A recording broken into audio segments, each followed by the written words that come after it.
Hey YouTube, and thanks for watching Junkworks Garage. Well, on a different video, I built this right here. I'm not sure exactly where that ended, but this is a paint shaker for rattle cans. And I was using it on my other Sawzall that I have. Go ahead, comment below. But anyway, I was using it on my other saw, and I couldn't really control the speed very well, and I had to sit there and hold it. So I came up with this idea, since I had this old Craftsman here that actually has a trigger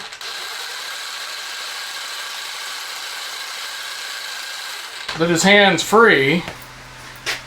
But that's a hands-free trigger on there. I got this on here, and I need to shake some paint, so I thought I'd go ahead and bring this out and kind of talk about it. I can't remember exactly what else I did. I do believe I was having problems with the underneath here. There was a foam piece that I put in there that kept popping out. So I went ahead and drove a screw right through both the foam piece all the way through into here, so that foam piece is now screwed in and it stays there. And basically, I have an inner tube up here. If you didn't go watch that, you should go watch how I built this in the first place. I will try and leave a link below for this video. Go check out my tips and tricks playlist. I got playlists on every one of my vehicles, all my things I do on my channel, and my DIY projects. Playlists on everything. That's the best way to watch all my videos, is go check out my channel and go check out the playlist for each one of those things. Anyhow, so I got that in there. One thing I did notice, I have cans I tend to not put the lids back on, which you should put the lids back on. It is kind of a safety thing, but I tend to not put the lids back on these, or they get lost or broken, whatever. So I had to find a lid for it. That is the one downside to this. Either I did do one where I actually popped the little tip off of it, and it works fine that way too, but just for better safety, I went ahead and put the lid back on here.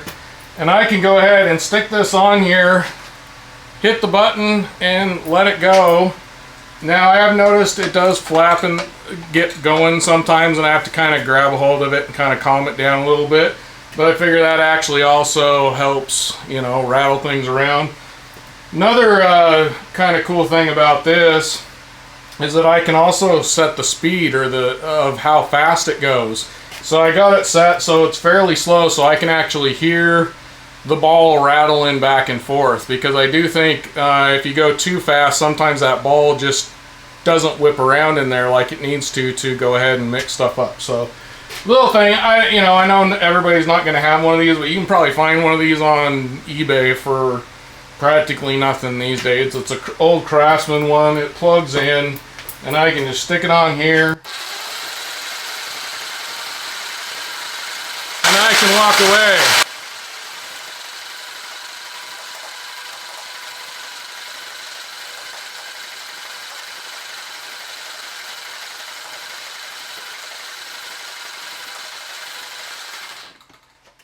Now I do think I'm actually going to maybe cut this smaller and kind of pay attention to where it actually goes to, so this isn't sticking up so high. So I probably wouldn't make this quite so big. And then also I thought about actually taking and welding a bigger piece on here or something like that, just to make this so it doesn't flap quite so much. It doesn't really affect anything. I'm just afraid at some point it's going to snap and go, you know, flying across the room. But alright, well, right after I got done talking about worrying about this thing flying across the room, well, it didn't fly across the room, but when I was getting the can out of here, I kind of went like that a little bit and bent it too much, and it snapped. So definitely going to have to figure out a more sturdy way of holding this up.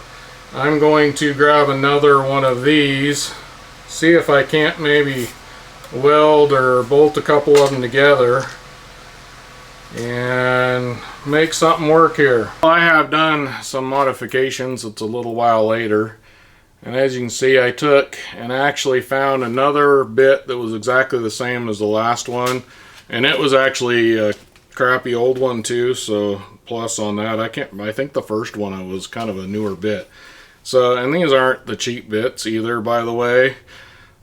So this isn't going to maybe be a super cheap project, but it's something I had laying around This bit was shot though, the one that I used, and as you can see, hopefully, maybe not, I welded the new one on the side of the old one, and then I took this right here, which is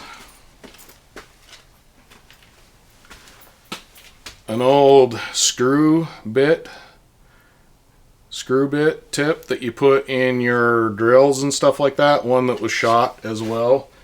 That was just an old one that I keep around. I got a little bin of kind of old broken shot drill bits and things like that, and bits that I use in my screw guns, and I'll sharpen those up and use them as punches and stuff like this, just whatever I need a nice strong piece of metal for. So that kind of gives it kind of an I-beam there. Hopefully you can see that across there. And I've checked, this does actually fit. I checked it before I worried about drilling it. I tell you, drilling that out will ruin your bit real quick too.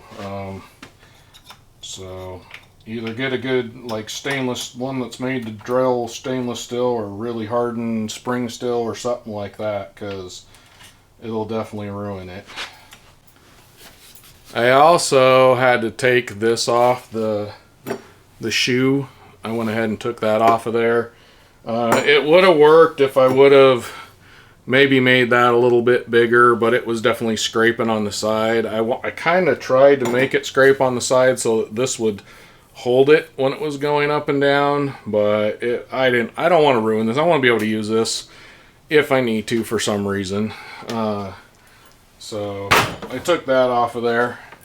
We're just going to put it all back together same way I did the first time, and we'll see how it works, hopefully. We got it all set up again. I also actually loosened this a little bit so that I can pull it to the side without working quite so hard at it. Now, I don't have a cap on that one, so I went ahead and just popped off the spray button, so hopefully that works. I full on admit this actually did, as when I was messing with it, it kind of bent a little bit, so I'm still hoping it'll work. We'll see. It may shatter, but regardless, this is just to give you an idea of things to do to make something maybe cheap with stuff that you already have, maybe not so cheap with stuff that you already have. But this is a bunch of literal just junk except for the blades, which admittedly are expensive blades, but one was definitely junk. I don't remember what the first one was that I did. I got it plugged in. We're going to try it out, and hopefully it won't knock me in the head when I do it.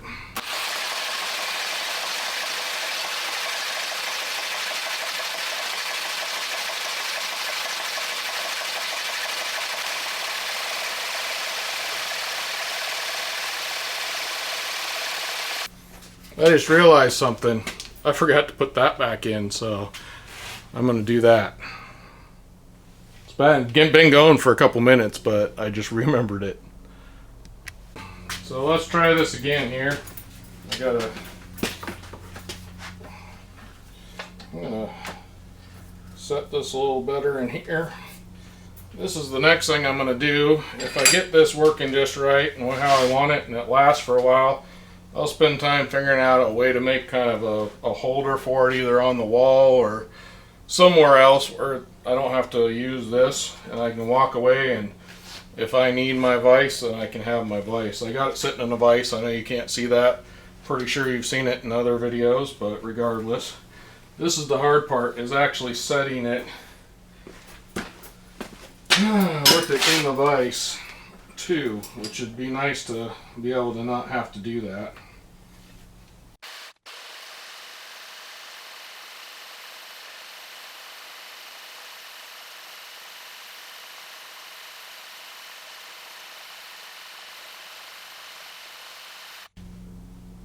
Alright, well, it appears to be working again.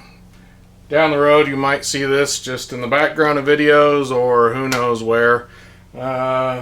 It's better than having to do it by hand regardless.